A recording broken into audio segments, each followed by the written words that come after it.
Alright, we're back. Where am I? Over here. I'm gonna talk to my people. Okay, where am I? Over down this way.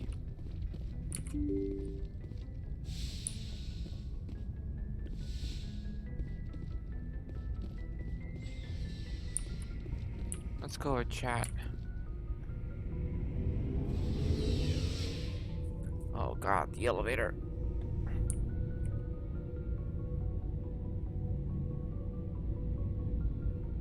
Come on, elevator.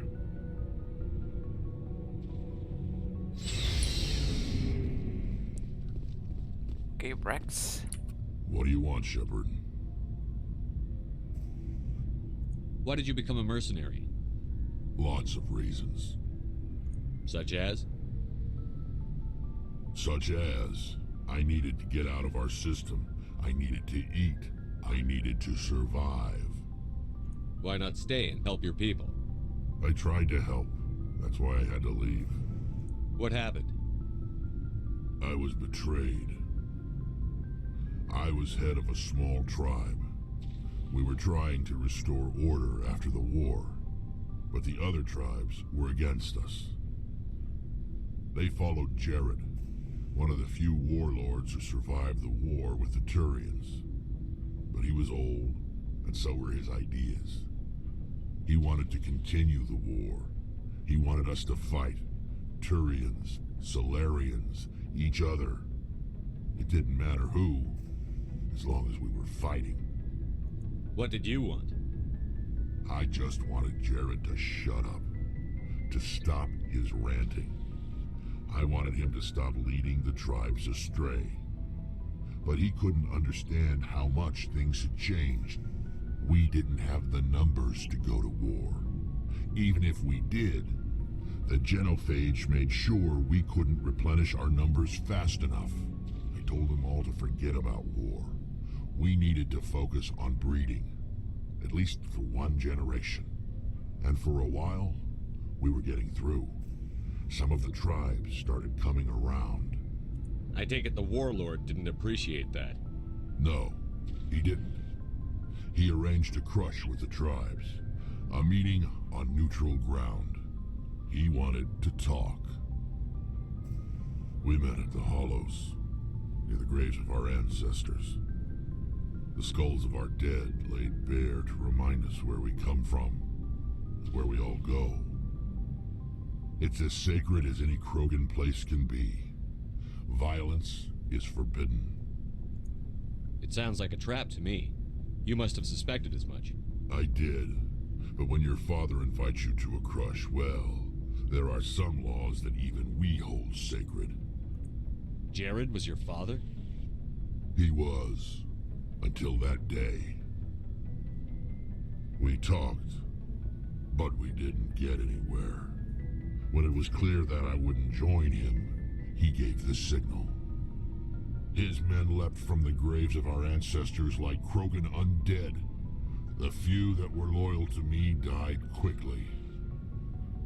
I escaped with my life, but not before I sank my dagger deep into my father's chest.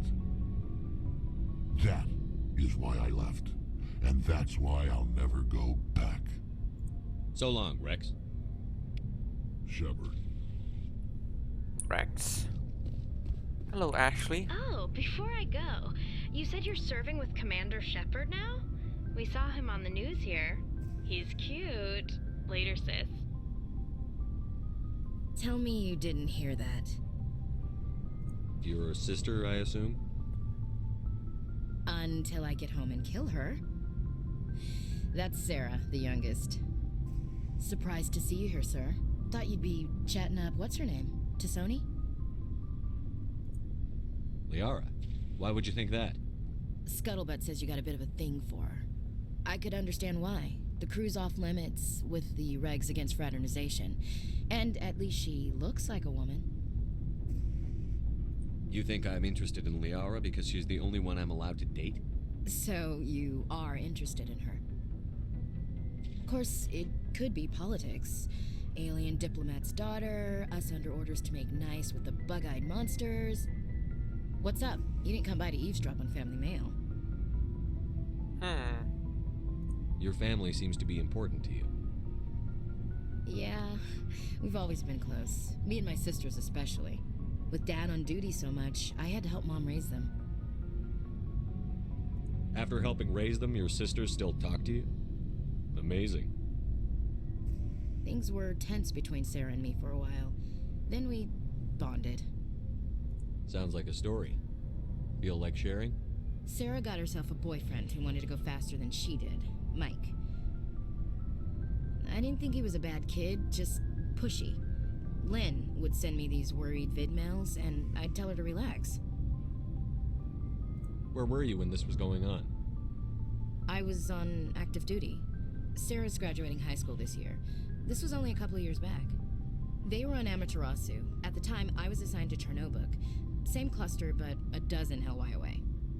Close enough to talk regularly, too far to make it back in an emergency. I couldn't afford a fast packet flight.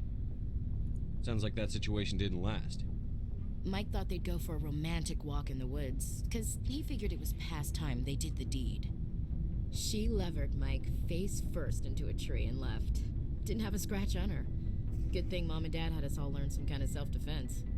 I took emergency leave and walked Sarah to school for a few days. You traveled all the way home to walk your sister to school. It was only a dozen light years, like a day's cruise. It's not like I was going to Earth or something. My last day out, Mike was waiting for us. Sarah had told her friends, so everyone at school knew what he did. He wasn't happy.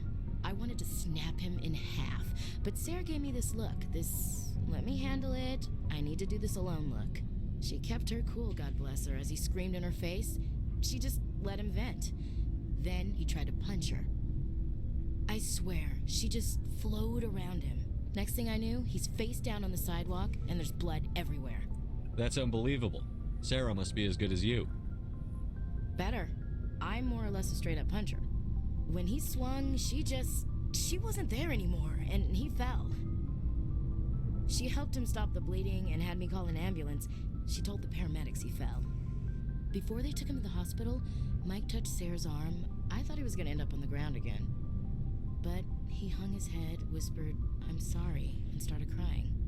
And she hugged him. The Williams women are a decisive bunch, Commander. We do things when we're ready. Not before, not after.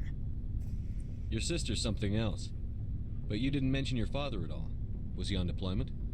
Dad always wanted to serve in space, but he wanted us to have real ground under our feet. He'd say, space is beautiful, but you can't raise a family there.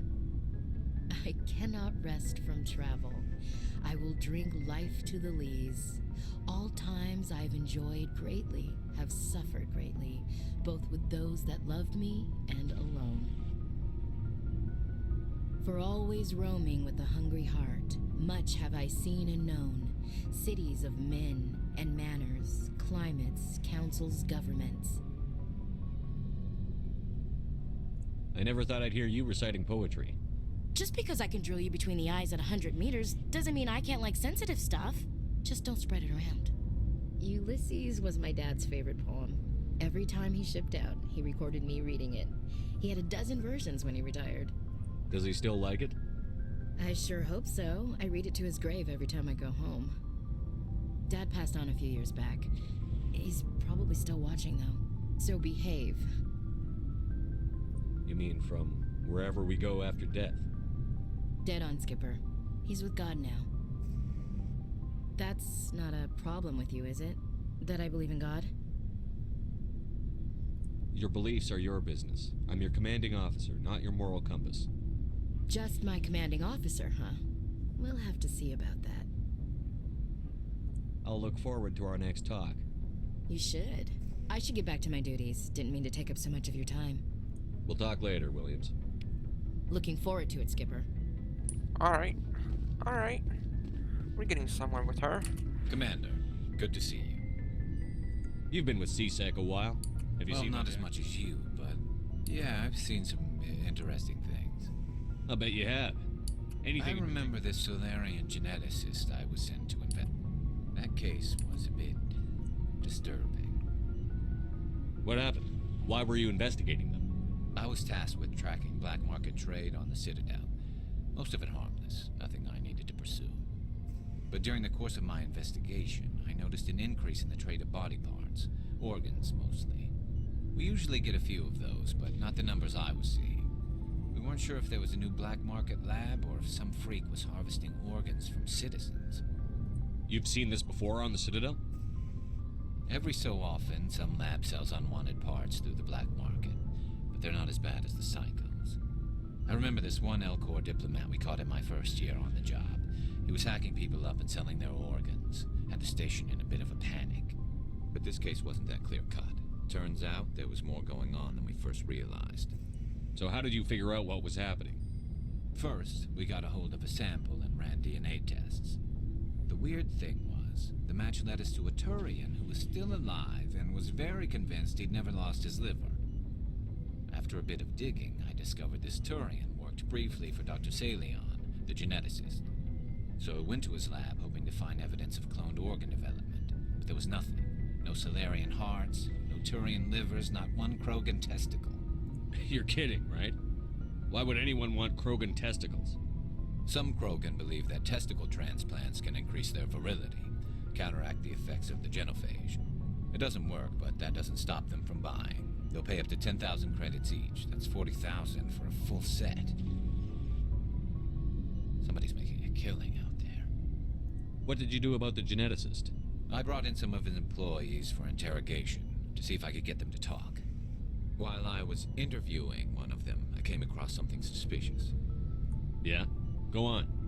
One of my detainees started bleeding profusely during the interview. We offered to patch him up and he got frantic, freaked out. I ordered a full exam to find out what was going on. Our medics found incisions all over his body, some of them fresh. That was our big break. These people weren't just Dr. Salion's employees. They were test tubes. Walking, living test tubes. He was growing parts inside these people? Exactly. He cloned their organs right inside their own bodies. Then he harvested them and sold them off. Most of the victims were poor. He'd pay them each a small percentage of the sales, but only if the organs were good. Sometimes an organ wouldn't grow properly, so he'd just leave it in them. Most of them were a mess, but only on the inside, hidden so nobody could see it. I hope he got what he deserved. That's the worst part. We never caught him. Why not? What the hell happened? He ran, blew his lab, grabbed some of his employees, and headed for the nearest space dock. By the time I found out, his ship was already leaving. He threatened to kill his hostages if we tried to stop him. But you went after him anyway, right? I ordered Citadel Defense to shoot him down, but CSEC headquarters countermanded my order. They were worried about the hostages, worried about civilian casualties if the ship was destroyed so close to the Citadel. I told them those hostages were dead anyway. He just used them to make more organs. But they wouldn't listen. Well, you can't get them all. No, but letting him get away like that. All they had to do was disable that ship, stop him from running. Maybe the hostages die, maybe they don't, but at least we stopped the bastard responsible for it all. A few casualties is a small price to pay to stop someone like that. Yeah, exactly. I mean, those hostages might be wishing they'd died by now anyway. Just wish I could have stopped him. That's all. Do you have any idea what happened to Dr. Salion? I sent out feelers from time to time, hoping to find something. I thought I'd found him a while back. He changed ships and changed his name to Dr. Hart, his idea of a joke, I guess. I told the military, but they weren't convinced it was him. I got the transponder frequency for his new ship, but I just can't get anyone to check it out. I'll check out the coordinates when I get a chance. I was hoping you'd say that, but Commander, take me with you when you go. If it's Salion, I want to be there when you find him. Hold on, maybe Rex has something to give me too? Shepard? No, he does not. Okay. Rex? Alright, what do you got new here? Looking for supplies? Yes. Let's see what you've got. You bet, Commander.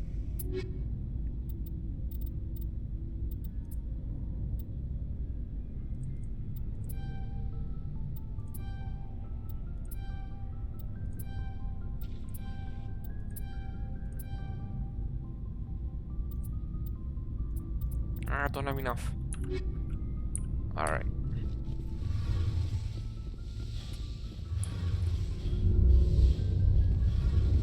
Hello, Tally. Shepard, I'm glad you're here. Good to see you smiling again, so to speak. I'm sleeping much Oh. better now. I guess I'm getting used to how quiet your ship is. I still think a lot about my pilgrimage, though. I know Steren's our top priority, but with all the worlds we go to, I was hoping to find something to bring back to the flotilla. We've still got a long way to go. You'll find something to take back. Yes, but it cannot just be some derelict ship my people can use for salvage. It has to be more than that. There's a lot expected of me. What's so special about you? It's my father. He's the senior member of the Admiralty Board. He's one of only 5 people who can overrule the decisions of the Conclave for the good of the migrant fleet. My father is responsible for the lives of 17 million people. Our entire race is in his hands, and I'm his only child. So are you some kind of heir to the Quarian throne or something? No, it doesn't work that way. My father's position isn't hereditary. I'll probably never serve on the Admiralty Board myself. Officially, I'm just the same as any other citizen, but it doesn't work that way in practice. People have always treated me differently because of who my father is. You must get all kinds of special privileges. I probably had it easier than most growing up, but it's not all good. People like my father have enemies, and they're not above using me to get to him. It must be tough on you. My people place a high value on family and ancestry. There's an unspoken expectation that I'll live up to my father's example. Everyone's waiting for me to do something great on my pilgrimage, something that will forever change our lives for the better. If I don't, it's like I failed, and that reflects badly on both me and my father. The work you're doing here is more important than anything any Quarian has ever done before. Yes, I know. But you have to understand Quarian culture. We're a very insular society. The events beyond the flotilla don't much matter to the average citizen. Our greatest dream is that one day we'll return to our homeworld and drive out the Geth. But even if we stop Saren, that's not going to happen. There's still millions of Geth behind the veil. Until they're gone, our exile will continue. What would you need to bring back to make everyone happy? Something that would help us better understand the Geth. They've changed significantly since the exile. They've continued to evolve. We've done our best to study them, but it's not easy. They're very reclusive. Until recently, they never went beyond the borders of the Veil. And all the Geth we run into now are under Saren's control. We'd need to find Geth operating on their own, independently. But I don't want this to get in the way of our mission, Shepard. First, we stop Saren. Then I'll worry about my own problems. What was your father like? It wasn't easy growing up as the daughter of one of the Admiralty. Even before he joined the board, he was a prominent figure. People looked to him for leadership. He had to set an example, and he expected the same of his daughter. Plus, he was pretty strict, a military man through and through. He never allowed me to settle for anything less than excellence. As a kid, I sometimes felt like he was pushing me too hard. But now I'm old enough to appreciate what he taught me. The world doesn't owe us anything. If we want something in life, we have to earn it. Where was your mother in all this? Mother was around, but she always seemed to kind of blend into the background. Almost like she was overshadowed by my father. He tends to do that to people. She passed on about 5 years ago. Some airborne virus that swept through the fleet. Happens sometimes when the filters start to break down. I think my father took it pretty hard. After she was gone, he became even more focused on his work. I think that was his way of dealing with the grief. Sounds like a tough upbringing. You don't resent your father at all? Like I said, it wasn't easy. My father's not the kind of person you bond with, and he wasn't around all that much. Too busy. People counted on him, and he took his duties seriously. Even when he was around, he always seemed a bit distant, like his mind was always somewhere else. Come to think of it, I can't ever remember seeing him smile. Not once. It's like he was always weighed down by all that responsibility. I mean, I know he cares about me, but he never really showed it. Not in the usual way. I guess the best thing I can say about my father is that I respect him. I want to talk about something else. Like what? I should go. See you later. Later. Something I can do for you, Commander. Nope. Carry on, Adams. Aye, aye, Commander. Alright, he's got nothing to tell me. Okay, let's head upstairs. Enter the elevator.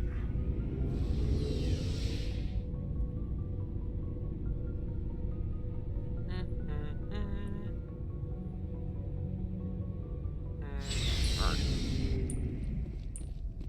Where my mate's at over here. Anything new inside the chambers? No? No? Okay. Hello, Caden.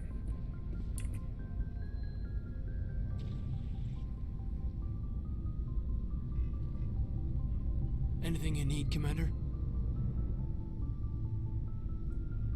Just trying to get a sense of where the crew's at. Thoughts? Well, they know about the stonewalling you've had from the Council. They deserve to know what we're up against. They're on your side. They're pissed about the resistance we're getting, especially from our side. I'll have a better handle on all of it when my head stops hurting. Another L2 flare-up. Anything I can do?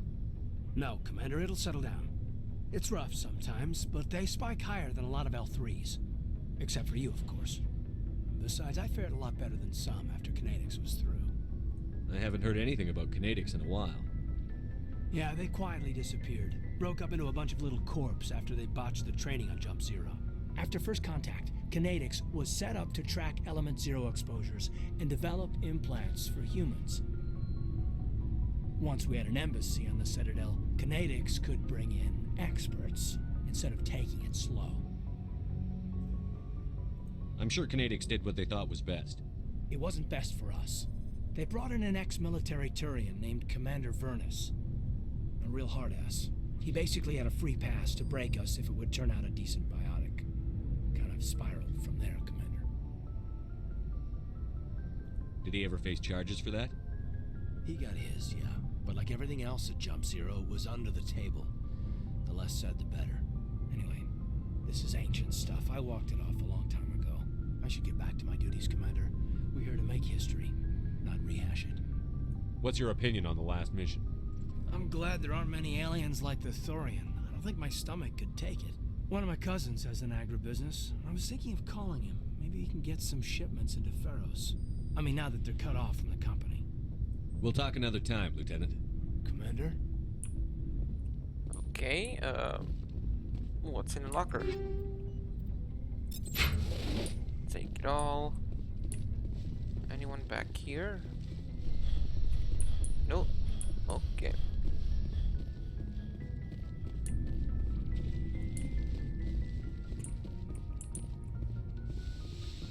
Hello, Doc. Yes, Commander? Is there something you need? How well do you know the Lieutenant? I'd never worked with him before this mission, but he has an impressive service record, over a dozen special commendations. Tends to keep to himself, though. Maybe because of the headaches. It's not easy being an L2. I should go. Goodbye, Commander.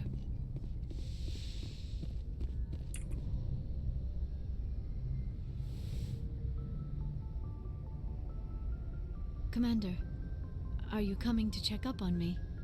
You look much better. How are you feeling? Dr. Chakwas assures me I am going to be fine. I was impressed with her knowledge of Asari physiology. You're in good hands. Dr. Chakwas knows what she's doing. I get the feeling you want to ask me something, Commander. I like talking with you, Liara, no matter what the subject. You have been very understanding with me, Shepard. Very patient. I appreciate that. I know there are some strange beliefs about my people. I am familiar with the legend of Asari promiscuity, but those rumors have little basis in fact. When one of my people joins with an individual from another species, it is a very deep and spiritual exchange. We do not enter lightly into a union. You make it sound almost mystical. A true union goes far beyond an ordinary melding. It is a connection that transcends the physical universe. Two become one. Thoughts and senses merge, identities intertwine. Memories and emotions weave themselves together, becoming entangled in a single, rapturous whole. It is unlike any other experience. In some cases, it can be a truly life-changing event. It sounds amazing. Are you saying... No. Oh, no. I am not very good at this, am I? I'm sorry, Shepard. I am trying to explain why I have been so... reserved. The Union is more than just sex. It is the lifeblood of my species, the way we Asari evolve and grow as a society. That is why I have never... that is why we must choose our partners with great care. Wait, are you saying this is your first time? I am only 106, barely an adult by Asari standards, and I spend most of my time absorbed in my research. I never really thought about it. Not until I met you. You are very special to me, Shepard. But with all that's happened, Saren, the Geth, the Reapers, I do not know if we are ready for this. I'm ready, if you are. Eager is not the same as ready, Shepard. There is too much at stake. We need to put aside our personal feelings and focus on stopping Saren. I wish it did not have to be that way. But we all have to make sacrifices. Let's talk about something else. I should go. Goodbye, Shepard.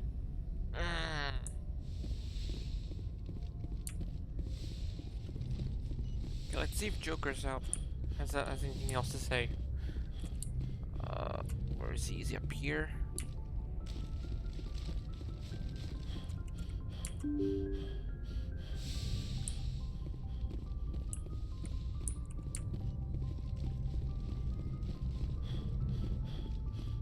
Come on.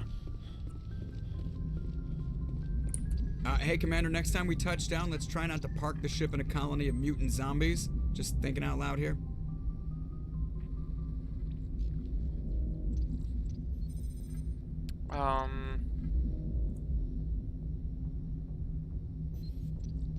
How's the Normandy performing? Is she everything they said she'd be? She's the best ship in the balance isn't what you'd expect. The Normandy's probably too much ship for your average Alliance pilot, Commander. Lucky for you, I'm anything but average. I have to go. All right, see ya.